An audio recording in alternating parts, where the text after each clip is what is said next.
This time on Classic Reviews, we're going to be looking at Batman and Mr. Freeze SubZero.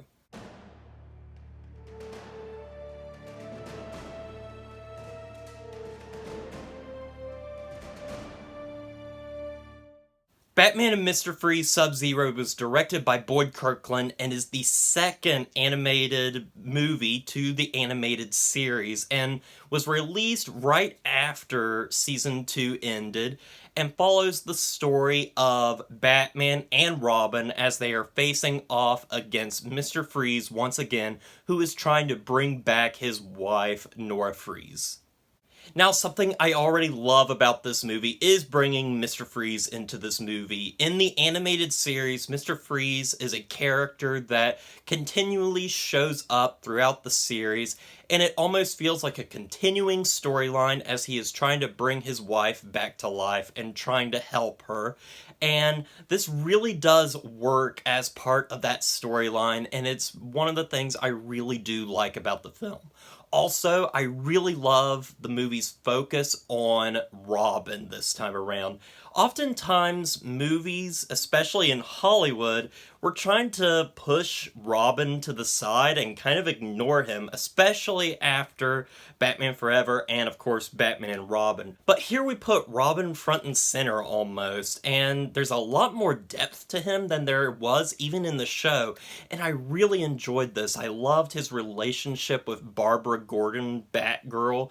I thought it was very well done. It's honestly my favorite part of the film, the way they develop him and make him kind of a three-dimensional character, and it makes me wish for the day that Robin would return to the big screen in a theatrically released movie, whether it's animated or live action. I would especially like it live action.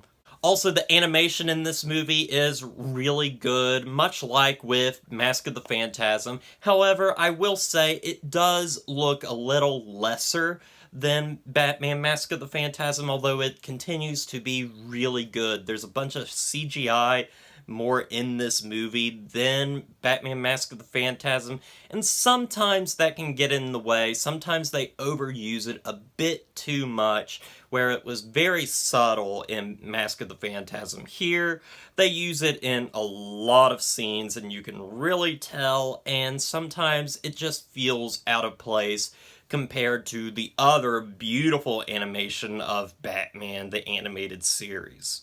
I also really love the action in this film. I think this is a really fun film and a very good continuation of the story of Mr. Freeze throughout Batman the Animated Series, which I think is really cool here. However, when we go into our negatives for this movie, one of the biggest problems I have with the film is the runtime, and it is extremely short. It is almost exactly an hour. It's just a little over an hour, which is even shorter than what Mask of the Phantasm was. And in many ways, it makes this movie feel more like a direct-to-video movie than the other movie was, which was released theatrically. However, this film feels more like an extended episode of the show rather than its own movie. And in many ways, that's kind of cool. However, it just doesn't work as a movie. I feel like I would have liked this more as a shortened episode or 2 episodes back to back. However, as a movie, it kind of drags along. Sometimes it can be kind of boring, even when exciting stuff is happening. And it overall just doesn't have that cinematic quality that Mask of the Phantasm had. Really, that's my only and biggest complaint with this film, is the fact that it just feels like an extended episode of the show and not really deserving of its own movie. However, I do like the stuff we see in this movie. I do like the animation. I love the characters, of course, and I like the story overall and how it's a continuation of Mr. Freeze. I'm gonna give Batman and Mr. Freeze SubZero a 7 out of 10.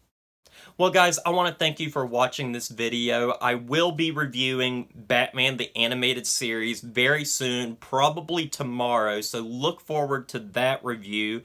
as I have about only 5 episodes left, so look forward to that. Now, you guys might be wondering, will I be reviewing the third Batman movie, Batman Mystery of the Batwoman? Since I don't own it, I might not, but I might be talked into it. But anyway, guys, that's all I've got for you. So, as always, don't forget to like, comment, and subscribe to the channel. And I'll see you guys in the next review.